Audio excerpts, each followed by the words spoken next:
Sometimes you can vastly exceed expectations. Sometimes reality eventually comes crashing down around you.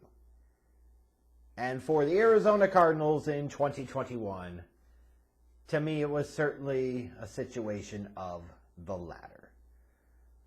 They got off to a good start, started to really get some buzz and attention, and then reality ultimately kind of caught up with them quite a bit. I mean, what else can you really say? Because if you want to say, well, Kyler Murray got hurt, missed a couple of games, yeah, but they won a couple of games without him. Like, the Cardinals started 7-0. And when you do that, regardless of who you've beaten or how you've beaten them, it's not like they beat a bunch of just garbage teams. Like, you remember early in the season, they kicked the shit out of the Rams. Like, they were looking legit, but there was just something off about them. It was just really hard to buy into and believe them. But 7-0 is 7-0. And that doesn't mean that everybody's going to believe in you. I certainly never believed in this Cardinals team. But you have to give respect where it's due, because even at the bye, they were 9-2. Yeah, they were, after the 7-0 start, they went 2-2 in their next 4 games. But sometimes shit happens. Like, it's hard to win in the National Football League. But if you tell any team in the league, honestly, that after 11 games, you're going to go into your bye week at 9-2, and your starting quarterback missed a couple of games, and your big free agent signing, J.J. Watt, is out for the season now, you managed to go 9-2, would you take that? You absolutely would 100 out of 100 times. Beyond question. But man, did they kind of come apart towards the end of the year. They lost 4 of their last 6 games, and those include losses to the Indianapolis Colts, the Detroit Lions, the Seattle Seahawks.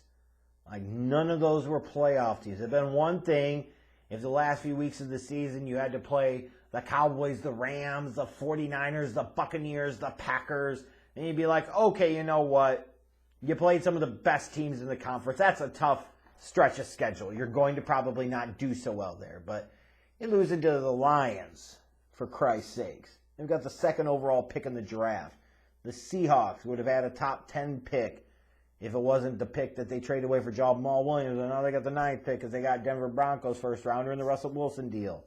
The Colts picking in the middle of the first round. Like, these are all teams that didn't make the playoffs, and these are some of the teams that the Cardinals were losing to late in the year.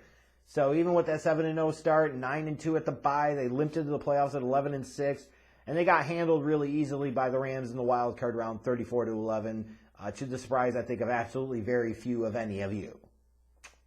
Shit happens. Like, that offense went kind of limp late in the year. And I'll say this, was Kyler Murray terrible? Absolutely not.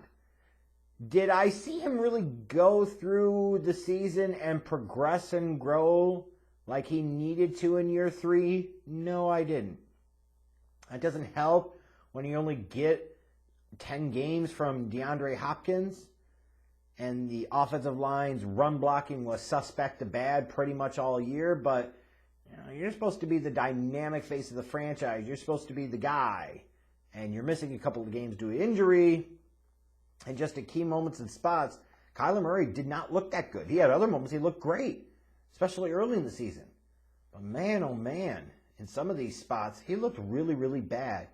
And he looked like he just wasn't being coached up, just wasn't progressing like you would expect for a guy in year number 3. And is that an indictment on him, or is that an indictment on head coach Cliff Kingsbury, or a combination of the both? Their defense was solid, but not spectacular as the season wound down. Marcus Golden and Chandler Jones certainly provided a lot of heat off the edge, but nobody else really did. The unit in general struggled at the end of the season, and evidenced by the 34-11 loss in the wild card round, it just wasn't a very good deal. So you take an offense that's struggling, a defense that's struggling, and even though you had enough of a head start to make the playoffs, you certainly weren't going to be any real threat. Like, you think about it. Like, there are other teams you're looking at and you're saying, hey, they win 11 games, you think they could be a Super Bowl team. Like the Bills, didn't they win 11 games in the AFC East? And you're thinking, hey, they might be a damn Super Bowl team. Like, their record, wasn't it better than the Bengals? Weren't the Bengals like 10-7?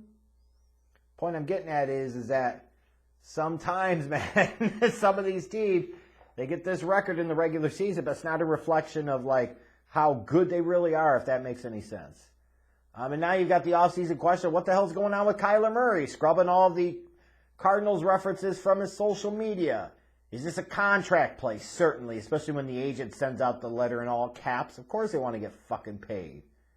I can't blame them. Like, get paid, young man, get paid. But, frankly, prove you could stay healthy all year. Prove you could play at a high level before you get a big, massive contract. If I'm the Arizona Cardinals front office, am I trying to give Kyler Murray big money right now? Good God, no. Why in the hell would I? Pick up his fifth-year option, make him prove it, make him earn it. Risk a holdout if you must. I'm not sinking $40+ million a year into this guy right now. Why the hell would you? You'd be nuts to do so. Especially when you're a team that has limited salary cap space and you got a shit ton of free agents you got to figure out what you're going to do with. Like Chandler Jones, Jordan Hicks, Zach Ertz, AJ Green, James Conner, Christian Kirk, Max Williams, Chase Edmonds. Like, there's a bunch of dudes you got to figure out what you're going to do with this offseason with very little limited cap space to work with. Probably going to lose some of those guys. So what is this Cardinals team going to look like in 2022? The reality is that 2021 went just well enough to probably ease some questions about Kyler Murray and ease even more questions about Cliff Kingsbury, but should they really? Especially with Kingsbury. Like, are you seeing the type of adjustments that you need? Are you seeing the type of growth and development on Kyler Murray that you would expect and you need? I don't think you are right now. So it's a big offseason for the Cardinals because you'd have to think Cliff Kingsbury's entering 2022 on the hot seat, as he certainly should be. But when it comes to this offseason and specifically the draft, the biggest thing that this team needs to fix is the talent around Kyler Murray. Their defense is playoff worthy. They need their offense to be high level. And that comes first with fixing the right side of that offensive line, especially with as bad as they were in run blocking. They need a right tackle and a right guard that they can count on. If they lose Christian Kirk in free agency, you might say, well, they drafted Rondale Moore in the second round or whatever. That's part of the reason why. Yeah, but Rondale Moore is like more of a wide receiver 3, who is your 2 opposite of DeAndre Hopkins. You know, and even if you retain Kirk, like, do you feel either one of those guys is truly a legit number 2? I don't think so. You look at running back, and you say, okay, James Conner, Chase Edmonds. You know, it was a nice 1-2 combination, but those guys missing games due to injuries. Conner's a free agent. Like, maybe you could find somebody in the middle rounds of the draft that could come in and be a part of that running back rotation. You might also need an edge rusher, especially if you lose Chandler Jones via free agency, because him and Golden were the only real pass rush you had on the perimeter in 2021. Well, if you lose Chandler Jones, who the fuck do you have that's poised to step up in his spot? Do you have anybody? Do you really? Yikes, I don't know. And when you look at the past couple of drafts, they've invested first-round picks in guys like Zaven Collins and Isaiah Simmons. They need to invest on that offensive side of the ball this time. You got to build around Kyler Murray. That's that simple. Because you look at that division and you say the Rams probably are good for another couple of years. If Trey Lance becomes the dude in San Francisco, their offense might be much better very quickly. You know, the Seahawks are going to stink, but they'll rebuild, or trying to rebuild at least. Like, what do you want to be? Do you want to be closer to the Seahawks, or do you want to be closer to the 49ers and the Rams long term?